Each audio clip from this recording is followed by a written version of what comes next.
Hello, everybody, and welcome to the PHLY, and welcome to the PHLY Eagles podcast on a Monday high noon. Bo Wulf, Zach Berman, back in the saddle to talk about the Philadelphia Eagles. Get a little rookie camp roundup, take a bit of a step back and look at the offensive depth chart. What are the questions that linger?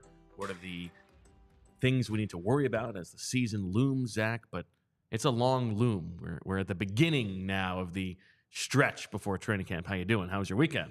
Doing well. Happy to be here. Excited for the show. Excited for the week. This is the quieter portion, but the NFL always has stuff trickle out. I imagine the schedule is going to come out this week. I actually think they announced the schedule's coming out this week. They just didn't say the day. Everybody thinks it's Thursday. Everyone thinks it's Thursday. It's typically on a Thursday. Yeah. So if you notice our schedule, which I posted earlier, I have it, or our show is going to be 8 p.m. Thursday, assuming that's when the schedule is going to come out. There's news. A little inside podcast there. Nice. Yeah.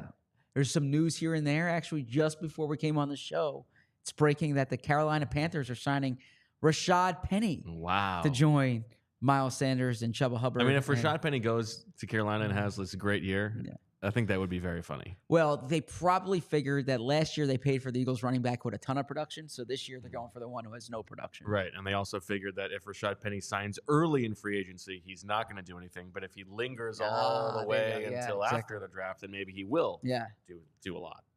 Maybe so. And they took Jonathan Brooks in the second round, so I don't really know about Rashad Penny's chances, but I didn't mind Rashad. Always enjoyed talking to him when I did. No shots at Rashad Penny from you. He's no DeVante Parker. We will get the DeVante Parker spot on the depth chart on this show. Precarious as far as you're concerned. I'm not suggesting that. I mean, right now, he's the top backup for A.J. Brown, but there's a 6th round pick who's pushing him. That's for sure. Good job on the show with Rich on Thursday. Thank you. We missed you, but we held it down. Good stuff. Love a mailbag. So did the audience. So did the commenters on allphly.com. Well, that's self-selecting, but okay, sure. Okay. Yeah. How was your weekend? My weekend was nice. Yeah, spent some quality time with the family. It was rainy, but I did grill on Friday night. Had terrific butcher box steak. Oh, how about that? Yeah, awesome. What kind of steak? It was really good. I thought it was a nice ribeye. Oh, yeah, nice. Enjoyed that.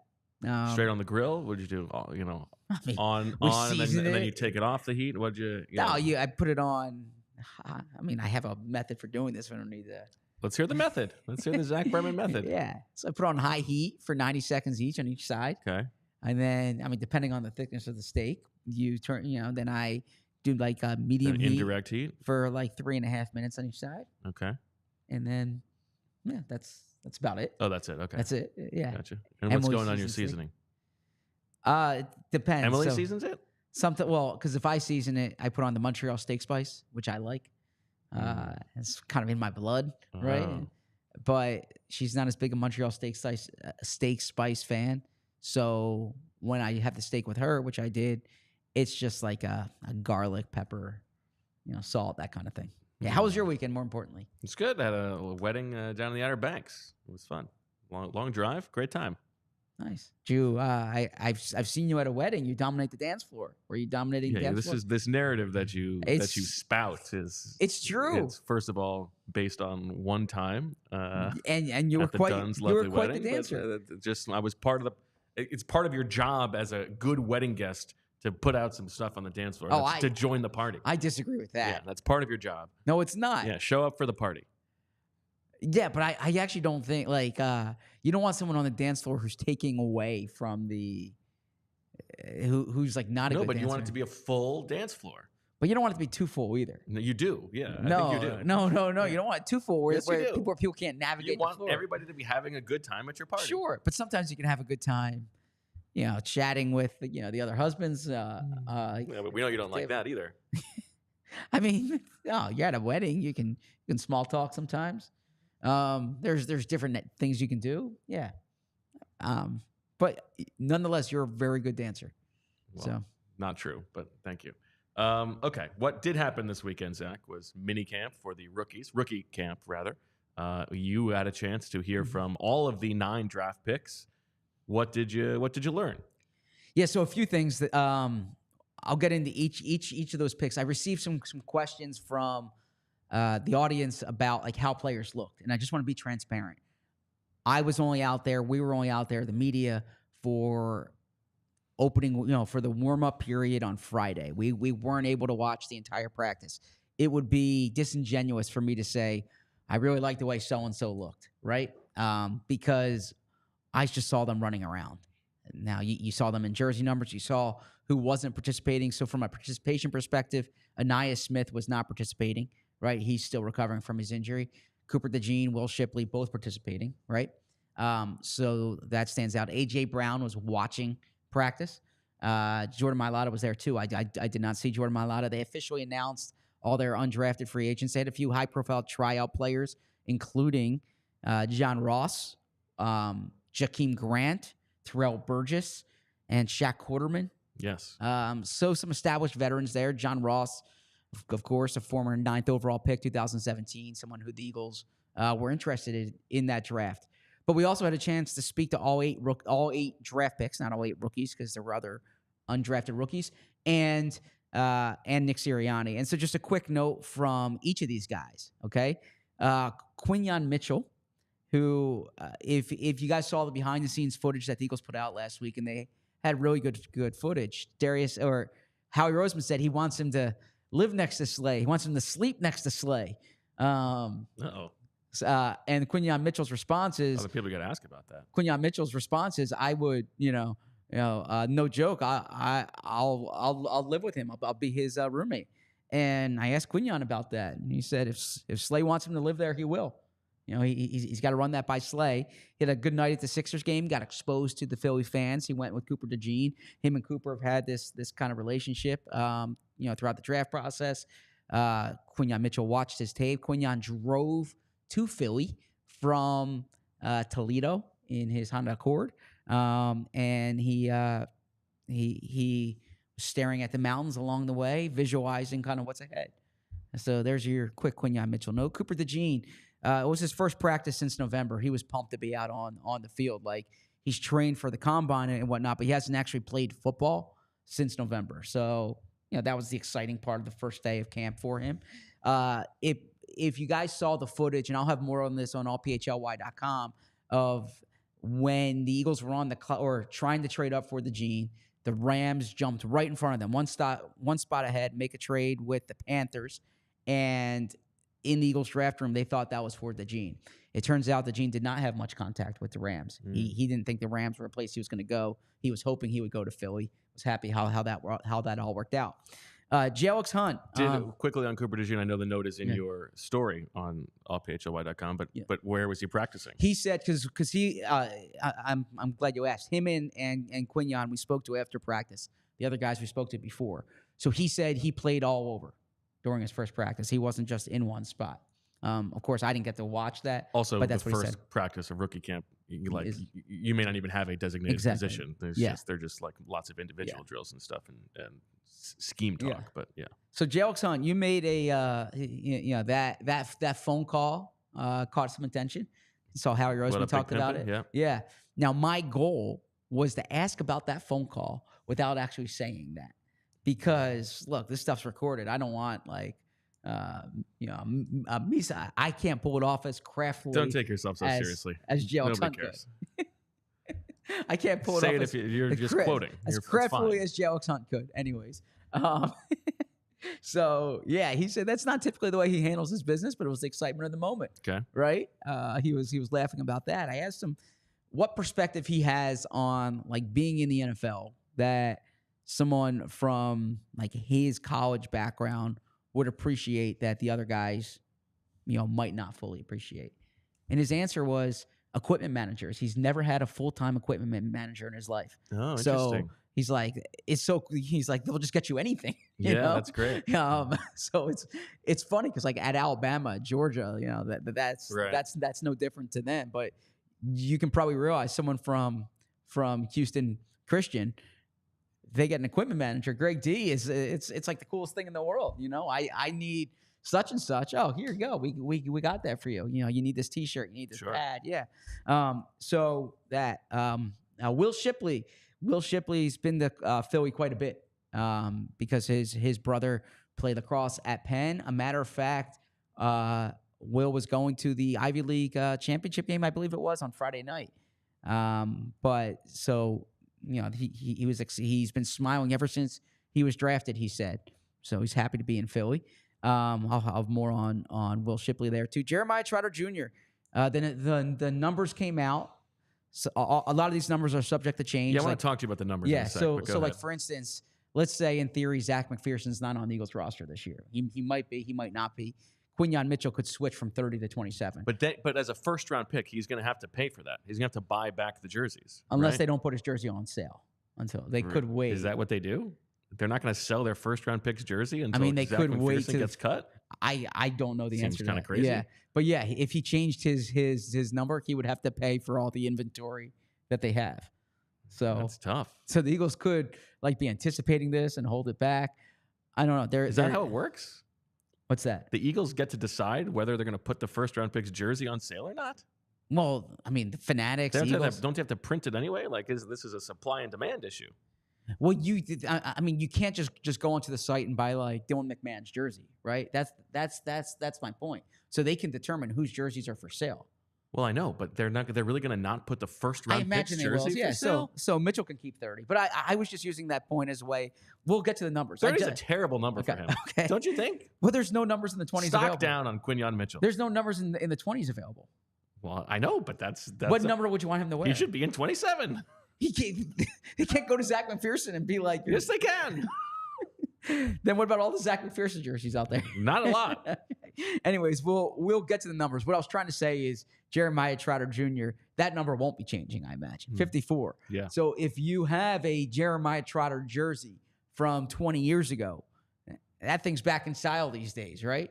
Now, this year might have Trotter Jr. on the back, but you have 54 Trotter.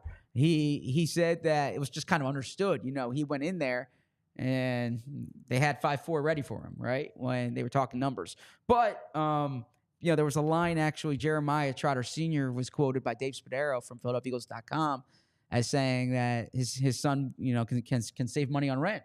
So I asked Trot Jr. about that. He said, yes, he is living at home. Really? Yeah, he's gonna save that money. Interesting. Yep, he's gonna live at home.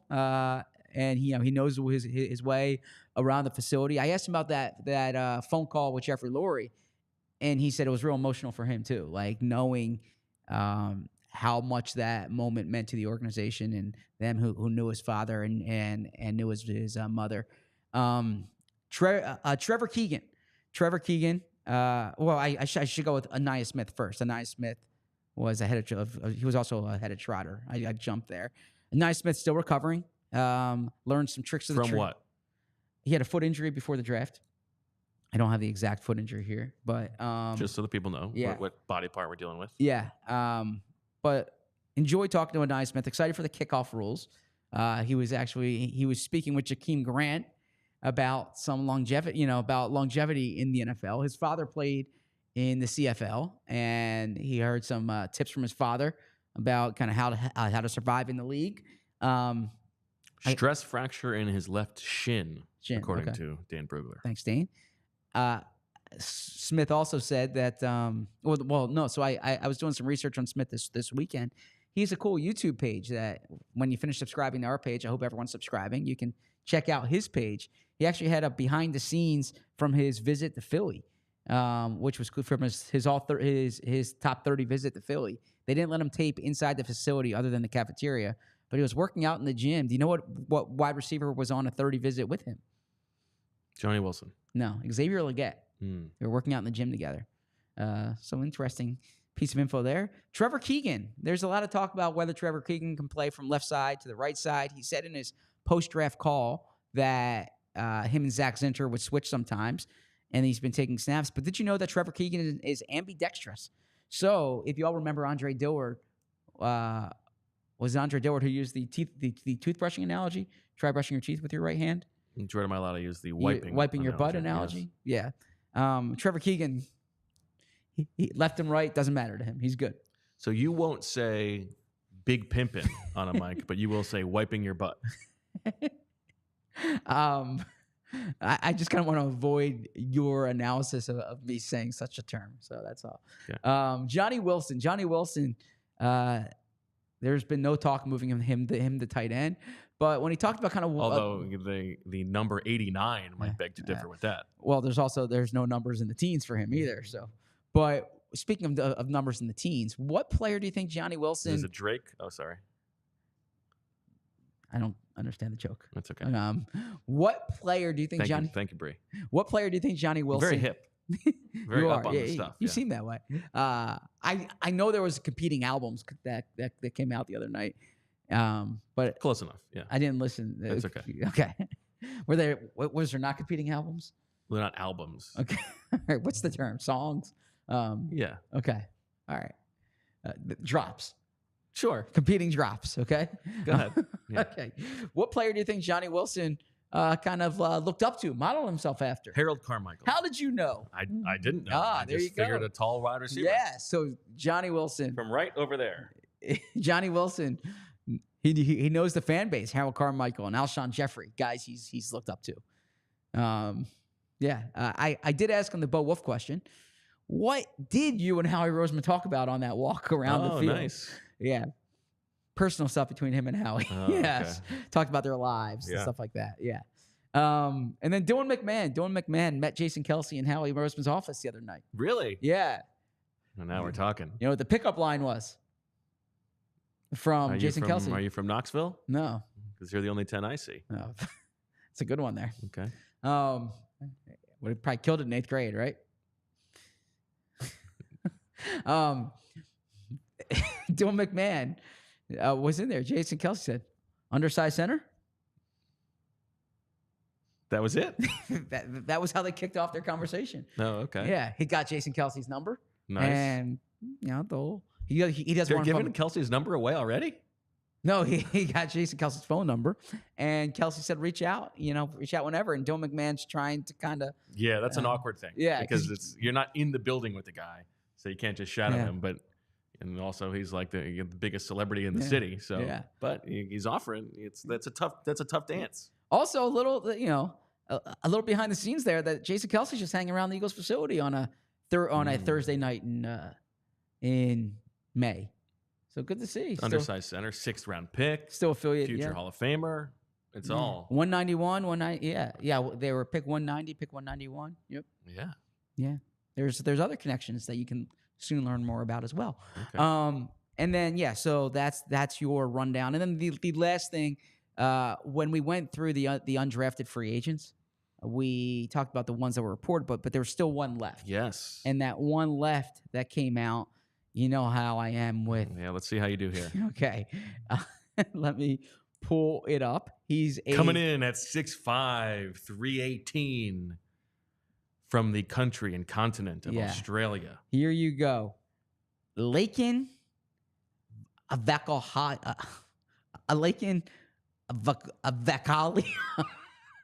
You could have just let me do it. Yes, yeah. You have the actual. I have the name here. I don't have the pronunciation. Okay, I believe it's Lakin Vakalahi. Yeah, there you go, Lakin Vakalahi. I mean, it's not. It's just how it's spelled. Okay, they were like, sorry. "What's tripping you up?" Bo, I am sorry here. I'm giving you some information. Good information. Okay, anyways, what's the information from on ESPN LV? Australia? 6'8". Oh, I'm sorry, 6'5", 318 pound, 21-year-old from Brisbane. Never played American football. He played junior league football. Spent the past 2 years on a mission trip. He was on. His father was on a vacation, I believe, in Hawaii or a trip in Hawaii, and the Eagles have an international scout, former first-round pick, Chris Naoli. Yes. Who they were kind of connected and heard about this guy. Vakalahi was Vakalahi. Yes, thank you, Vakalahi. Was training at the same facility as Daniel Fa'alele your boy. in Australia. Yeah, an athletic performance center. So this is a Jordan Mailata type project. Now, not every, but it is like even degrees more difficult because Mailata had the year at IMG, right? Yeah. Vakalahi has never even done that. Yeah. Well, But it is Mailata it's a great romanticism of Sure. scouting. Like, they just happened to come upon this guy on vacation. It's kind of cool. I mean, 35-inch arms and an 83-inch wingspan. And this information, by the way, is from ESPN Australia. They did a good job. They had a story there. So that kind of rounds out the class. And then the last piece of the last transaction news is LaRaven Clark went on IR. So they have a roster spot from LaRaven Clark that now the Eagles have. And I should say Lakin is part of the International Pathway Program, so he does not count against the 90-man roster. So the Eagles have 2 roster spots available that they can, in theory, use and on. the IR and the 90-man is a new rule, right? That didn't used to be the case. If you put a guy on IR, it's still counted against the 90, I believe. No, if you put a guy on IR. I'm saying, but it's new. That rule has changed, I believe. No, they're out for the season. Right. The change now is you can designate a player you put on IR for return. Right. Yeah. I thought it's still no, but for instance, if you put a guy on IR during training camp, right, you open a spot on your 90-man roster. That guy just can't come back for the season. Right. So now I think you can designate. I don't know. But they can come back. Yeah. Okay. But yeah, the reason why you would put a guy on IR now is to open up a roster spot. If a guy had in the past, if a player got hurt but had a chance to return for the season, you wouldn't put him on IR. Right. This time of year. Okay. So anyways, the Eagles have 2 spots. It could go to a tryout player, or could go to someone on the open market. Okay, quickly. Mm-hmm. Quinyon Mitchell, 30. Yes. Thumbs down. Yeah, but there's no numbers available. That's the thing. You'd have to display But somebody. I'm just talking about aesthetically, these guys and these numbers. That's not good. Okay. Him in 30, that's not, we don't want that. I mean, as Jason Kelsey would tell you, the player makes the number. Yeah, but that's not great. Okay. Keep going. Cooper DeJean, 33. Fine with that. He wore 3 in college. Yeah, I mean, it's a little on the nose with Larry Bird, right? But 3's not available. He wore 3 in college, so 3. I think it works. I think it works. But I also think it makes you, you can see it more in the middle of the field and on the outside. That's more of a safety number in your eyes. Yeah, or even a nickel. Okay. Yeah. Okay. Jalex Hunt, 58. Very nice. Trent Cole fans are pumped. Thumbs up. Yeah. Thumbs up on Hunt that one. and Cole, right? That's good. Yeah. That's good. Will Shipley, 39. Yeah. Might not make the roster. No, that's one that's going to change unless there's a big surge of Will Shipley jersey sales. Okay. Yeah. Ainias Smith, 82. Not bad. I mean, he's like, there's some Alameda Zacchaeus connectivity there, right? Alameda Zacchaeus didn't wear 82. No, he wore 13. Oh, 13. But there is Torrey Smith, and the Eagles won a Super Bowl with an 82 wearing Smith. There you go. Yeah. That's good. Trevor Keegan, 79. Solid. Mm-hmm. Rock solid. Johnny Wilson, 89. Again, that's got to, presage the move to tight end. I actually like that for a big-bodied receiver. I like it, too, but he's clearly going to move to tight end with an 89. Dylan McMahon, 63. Thumbs up. Love it. Home run. Quickly, Gottlieb Ayedje, 61. Okay, we can get with that. McAllen Castles, 43. I mean, what is he, a fullback? I mean, come on. Again, no numbers available. But they still have allocated them. Okay. Aneem Dankwa, 75. Going to make the team. Gabe Hall, 96. Okay. Going to make the team. Kendall Milton, 36. No thanks. Andre Sam, 35. I actually think for Andre Sam, that might not be so bad. And then for Laik and Vakalahi, 67. I'd like to see him with a 7 starting, but that's okay. So on the number thing, actually, one of the reasons why a premium cornerback number was not available is Eli Ricks changed. He changed from a 39 last year to 23. He can't let him do that. He claimed 23 before. Yeah. They can't let him do that. You got to be like, Eli, my man, we love you, but we got to see how the draft plays out. So here we also have all the new players. We'll just do this quickly. Kenny Pickett, number 7. Fine. Okay. C.J. Gardner-Johnson, number 8.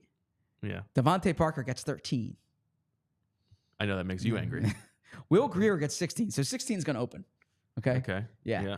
23, Eli Ricks. 26, Saquon Barkley. 31, Tyler Hall. 34, Isaiah Rodgers. 35, Tyron Davis-Price. 42, Warren Burks. 45, Devin White. Because of Devin White's 45, now Rick Lovato is 49. Okay, Jacob Harris and Terrell Lewis are. Wait, so 40. You see how easy they did that with Rick Lovato? Yes, yeah. They could have done the same thing with Zach McPherson. They could have done that. You're right.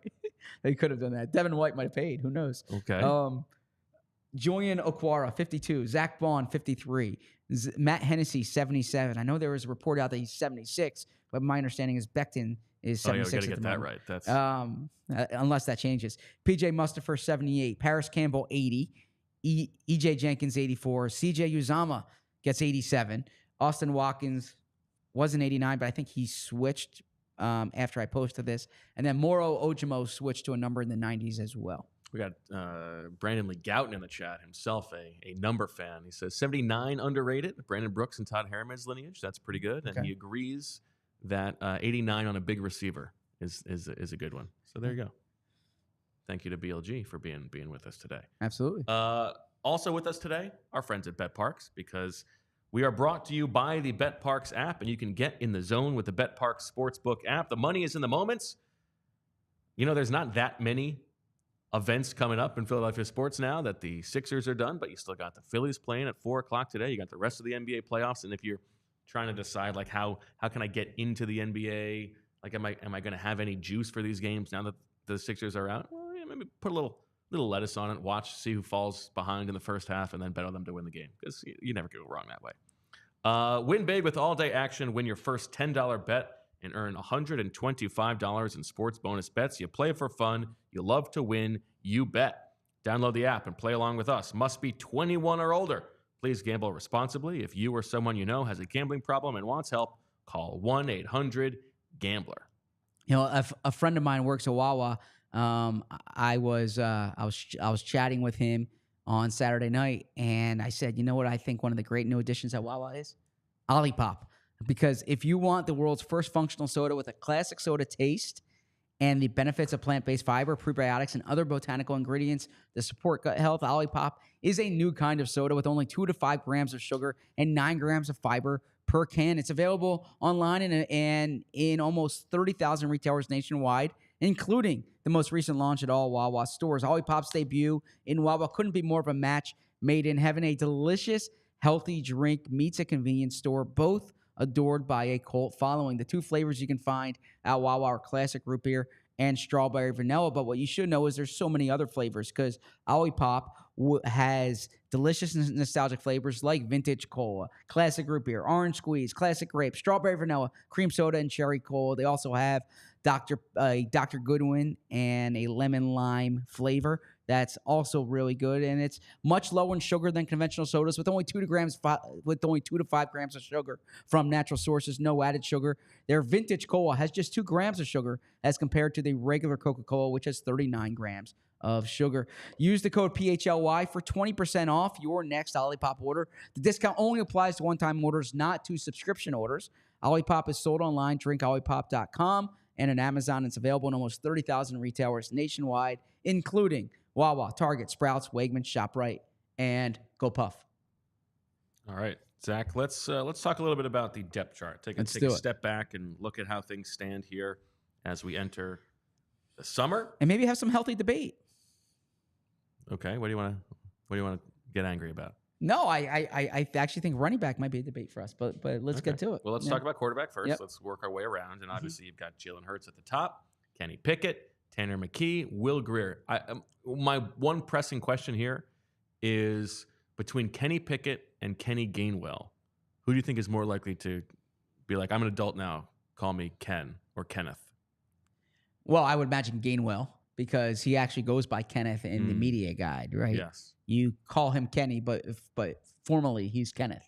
Kenny Pickett is just... Yes, he can. He just goes by Kenny. Yeah, but I feel like at some point he's going to be like, you know what, I gotta leave the childish stuff behind. I'm Ken Pickett now. Maybe so. I'm coming Kenny Pickett. So I'm fine with that. Okay. Yeah. Yeah. I mean, no real, even roster wise, depth wise, this seems pretty cut and dried. Like Will Grier is here to throw the ball with the 4s on certain days, but this has got to be Tanner McKee as the 3 and Kenny Pickett as the 2. Yeah, right? Exactly. Will Grier, from my understanding, is really here to kind of help introduce the offense, right? So he'll get throws here and there. He'll get some preseason action, but he's not going to make the team. They did have a tryout quarterback, I believe it's Blake Senstrom from Princeton, but the Eagles have their 4 quarterbacks right here. There you go. All right, running back. Get ready for some healthy debate because here it comes. You've got Saquon Barkley at the top. Now, I believe that Saquon Barkley will be the Eagles' lead running back. Zach, you disagree.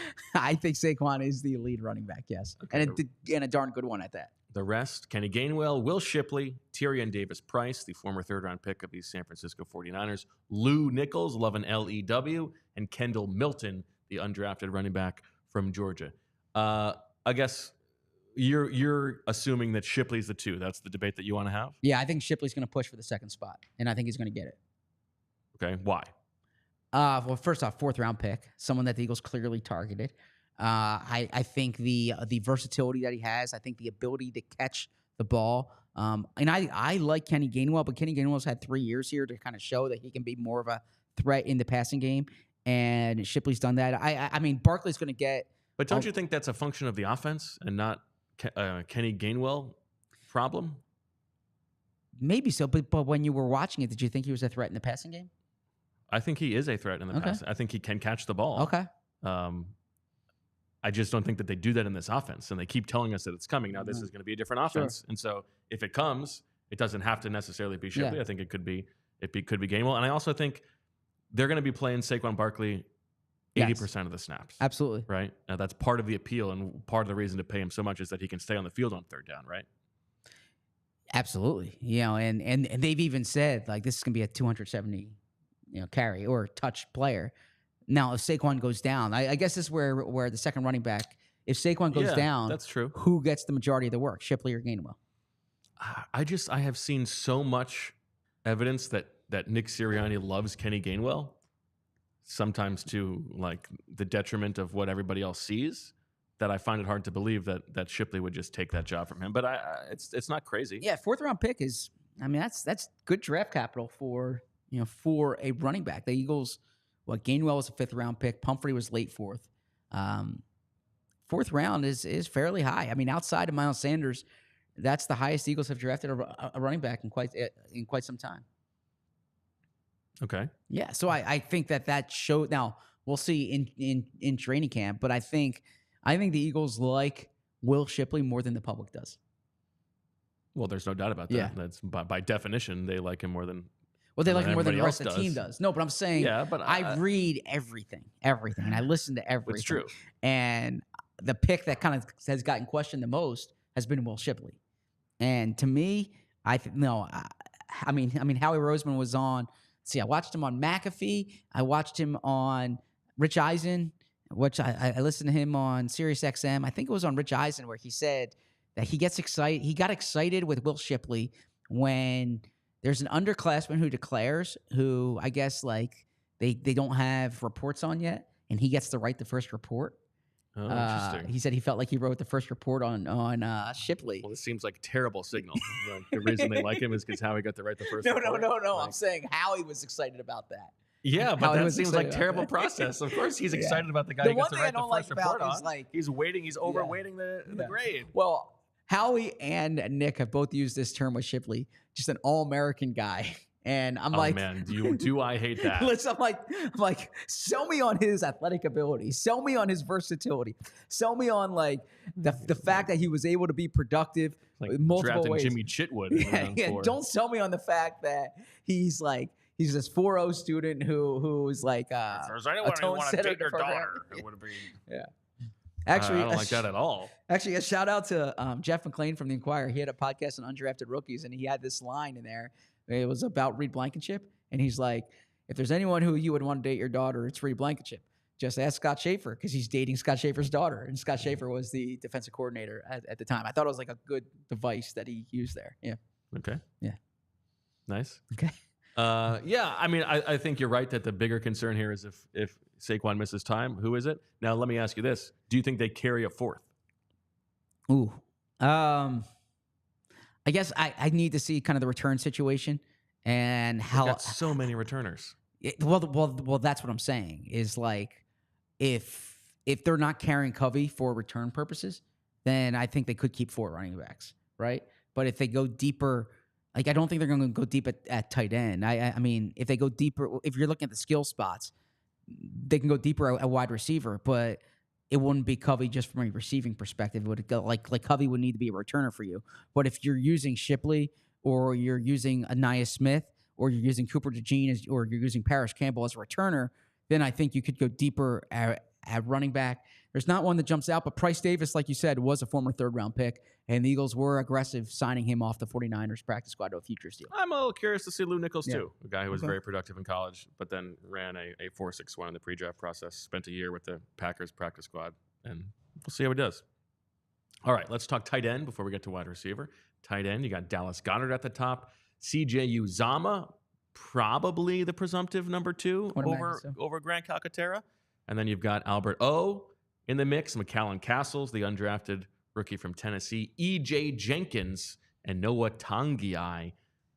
I guess the questions here, do they carry a fourth? And how does the pecking order with Uzomah and Calcaterra work out? Yeah, I'm assuming right now Uzomah's the second.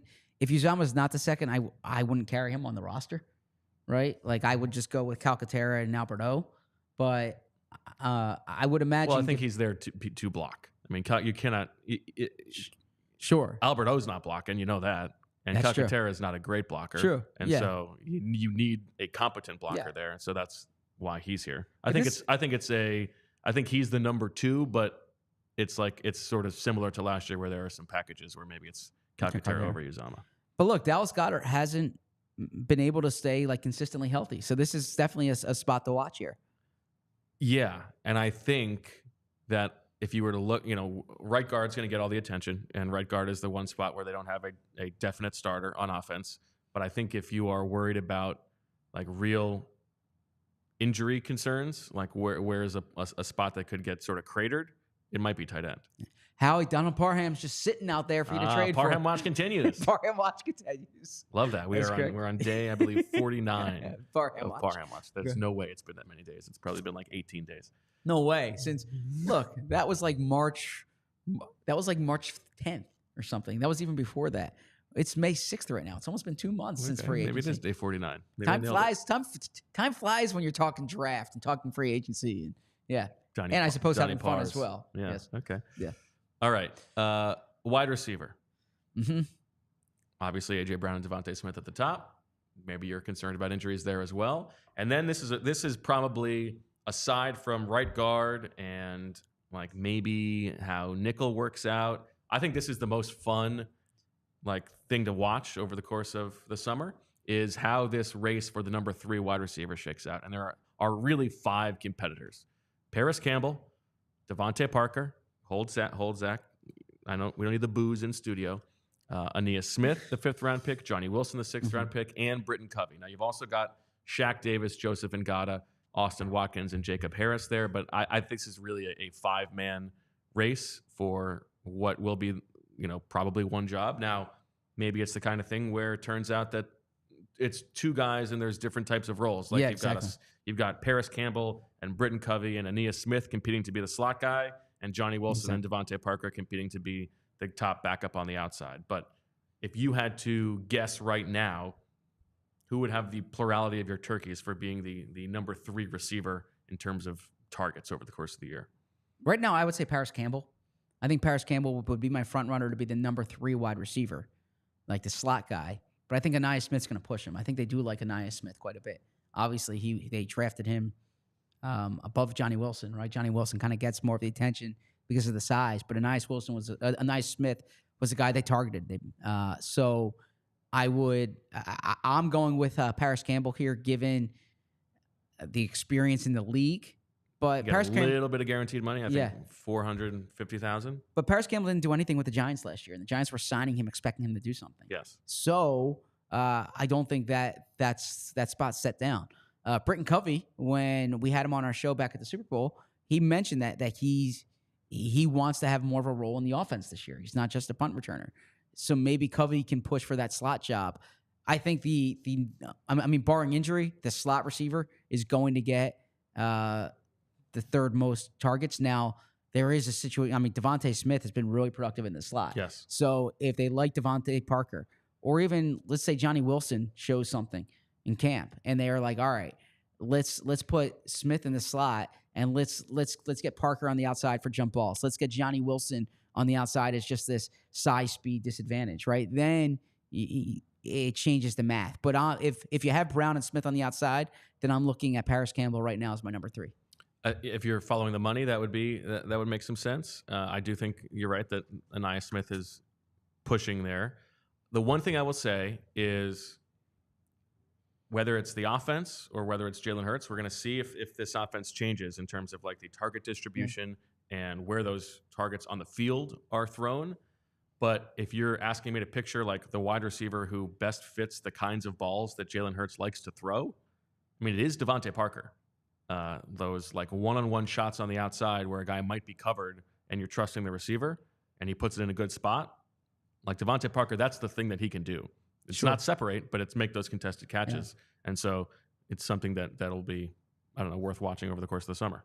Well said. I agree. And then maybe it turns out to be Johnny Wilson, but yeah, I don't know. I think that's like a really fun story over the course of the summer. Yeah, and I mean in Parker and Wilson's, I don't want to say defense, but on their side, you saw during the futures deals, the Eagles were deliberate in adding big-bodied players. So this is clearly like they felt a need to have bigger receivers as backups for A.J. Brown. There you go. All right. Well, Zach, today's real estate market is ultra competitive, just like the race for the number 3 wide receiver on the Eagles. And if you are a prospective home buyer, you are missing out on opportunities to win the perfect home. But why? Well, it's because you don't have Mortgage CS in your corner. It may be news to you, but the mortgage company you choose matters more than ever.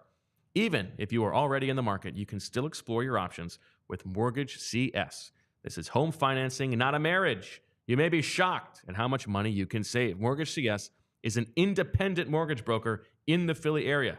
This means they won't steer you just to one mortgage option or what's best for them. They work for you, not the banks.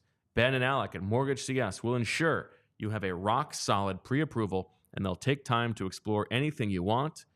You know why? Because that CS stands for concierge service. The real estate market is competitive, so you can rely on Mortgage CS to help you understand where you can be flexible in your offer to buy a home without taking on unnecessary risks. In the end, you will be so happy you texted Ben, the CEO of Mortgage CS, at 267-391-7425.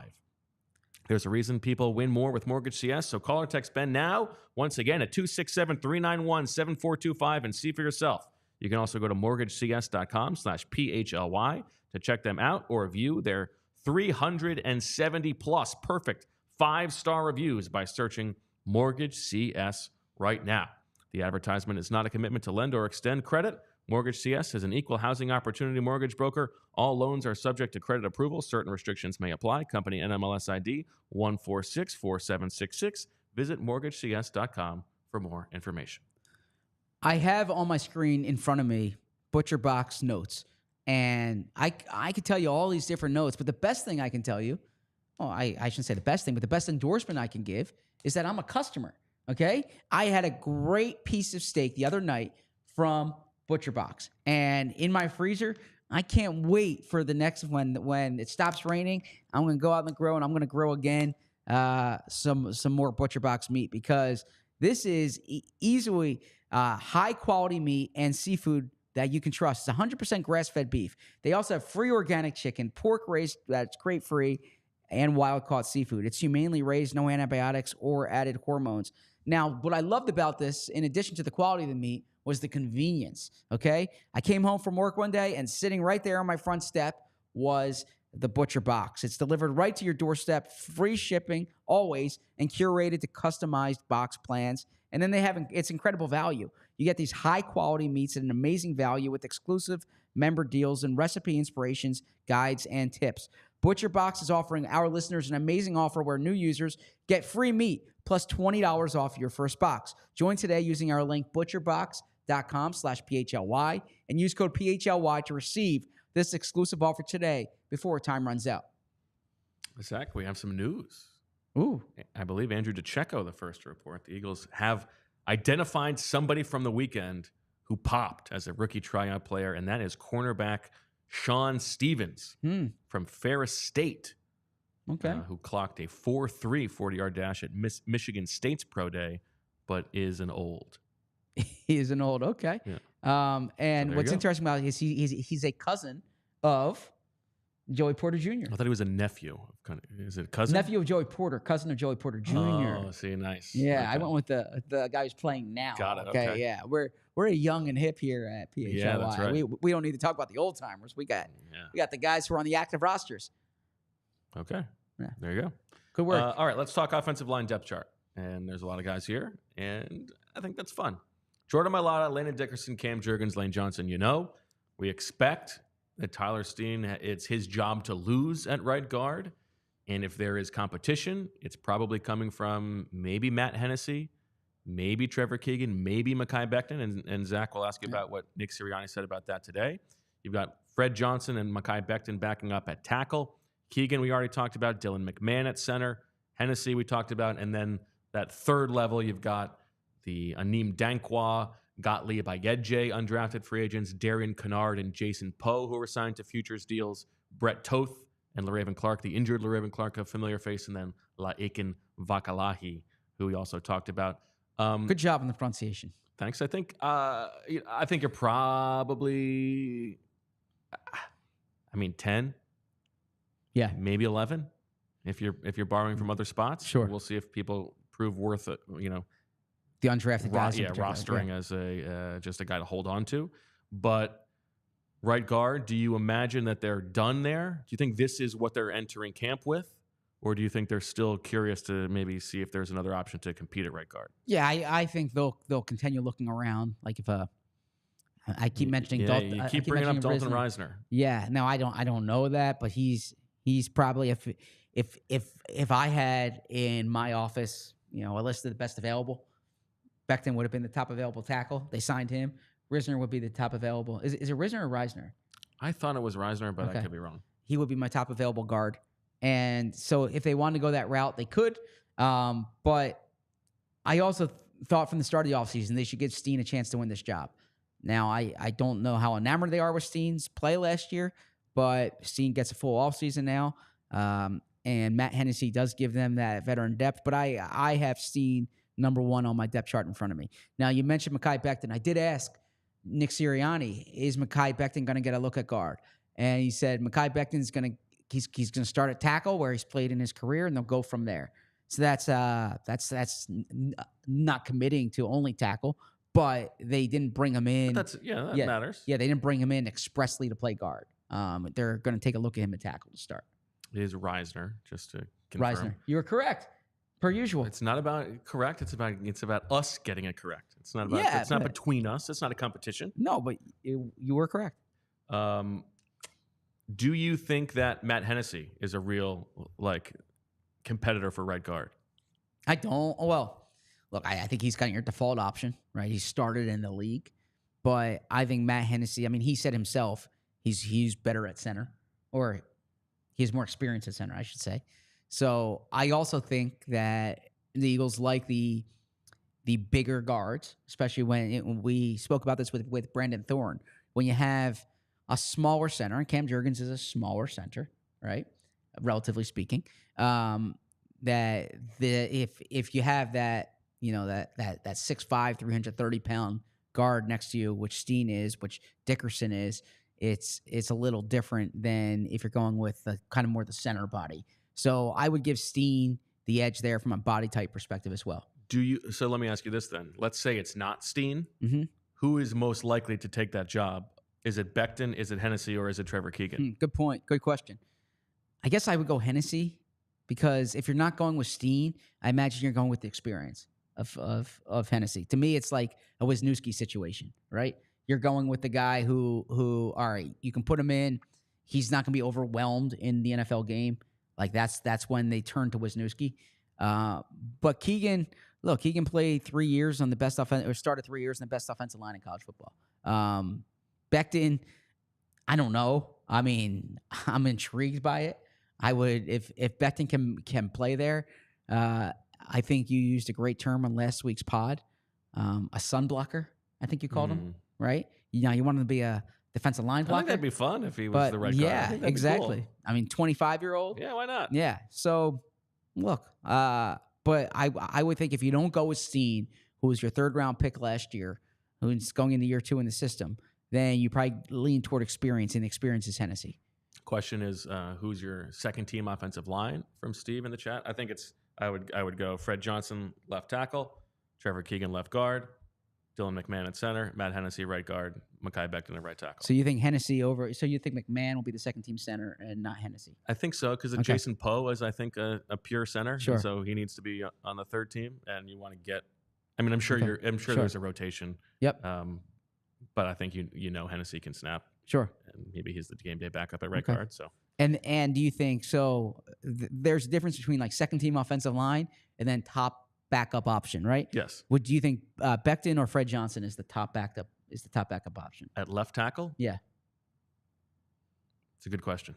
I don't know. I think Becton. I think probably Becton. I mean, they're paying him money. Has that full contract come out yet? I mean, I don't think so. I think the up to $5.5 million was doing Does some a lot work of there. work there, Yeah, yeah. but I am curious to see. I mean, Becton from my understanding was not thrilled with moving to the right side, but again, he's in a different situation now than when he's the 1st-round pick, right? He's coming here to kind of rejuvenate his career, but he's started left tackle in the league. I did like what I saw from Fred Johnson both in camp and the preseason, and the You Eagles think clearly Fred did Johnson can play guard? I'll defer to you. You're the resident O-line expert on the show.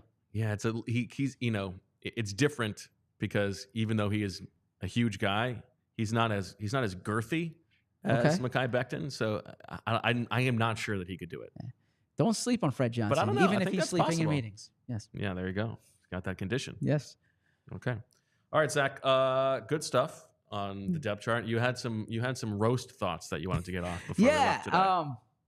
Who caught? No, I'm speaking to the audience here, but because I asked Bo earlier, who caught the Tom Brady roast last night? I watched anyone the in the first chat? hour this morning. I'm still working my way through it. Entertaining. Well, first off, my first non-Eagles thought is, I don't know why Tom Brady agreed to that. Now, it was entertaining from like my perspective, but what's he getting? Through the first hour, about a third of the way through. A lot of Giselle stuff hitting him hard that he does not seem to appreciate. And what did you make of him going up to Jeff Ross and saying, "Don't talk about like the craft massage stuff anymore"? I don't know. That's the thing of all the things. That's the thing that's off. Why do we need to protect the owner? I don't know. He's the guy who needs to be protected. It's bizarre. I could say it's like as a fan of comedy, there were some funny things in there. You know, I actually thought Belichick was funny. I thought I thought Peyton was funny. But let me ask you a question: do they ever get it's a lot of the same beats being hit so far through the first hour? Are they ever going to get on him about HGH? Are there ever any allusions to like what are you doing? There's allusions to supplements. Okay. There's supplements is good. to taking a loan out that he didn't pay. Yeah. That's all good stuff. But let's not let the obvious juicing, whatever it is going on. The Aaron Hernandez stuff. There's a lot of Aaron Hernandez stuff that comes. But anyways, from an Eagles perspective, of course, that's what it's all about. Bill Belichick gets up there and says to Kevin Hart. Now, I heard it in real time as, "Can you save that chair or can you get me that chair in Philly?" Yes. Or can you save me that chair in Philly? And then people all thought he said cheer, not chair.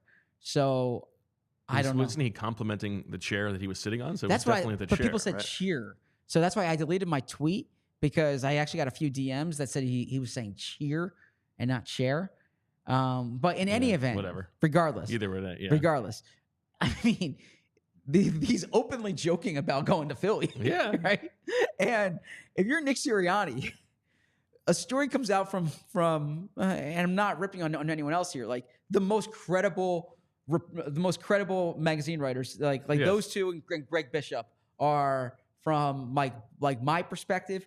When Seth Wickersham, Don Van Natta, or Greg Bishop write a magazine story or a long form piece, because magazines aren't it's viewed differently now.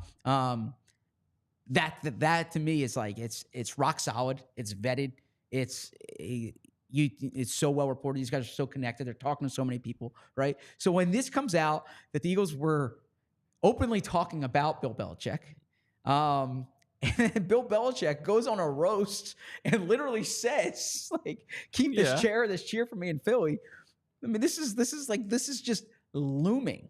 This is looming. And this isn't like the media making a big deal about it. Bill Belichick literally talked about it. Yeah. You know, you have sometimes when coaches are asked about an opening and the coaches are, it's like the coach code. It's like, that job's not opening right now. You know, that job's not open. I can't talk about that. Like, Bill Belichick's openly joking about this at a roast. Yeah, at a roast. At a roast. No, I get it. But I'm just saying, this is part of the conscience. This is part of the Absolutely. It's not going away. Yeah. Now, listen, like, if you're Nick Sirianni, you're head coach of the Philadelphia Eagles, you got to have thick skin. Like, that's no surprise. Exactly. And you know that you're going to hear about this.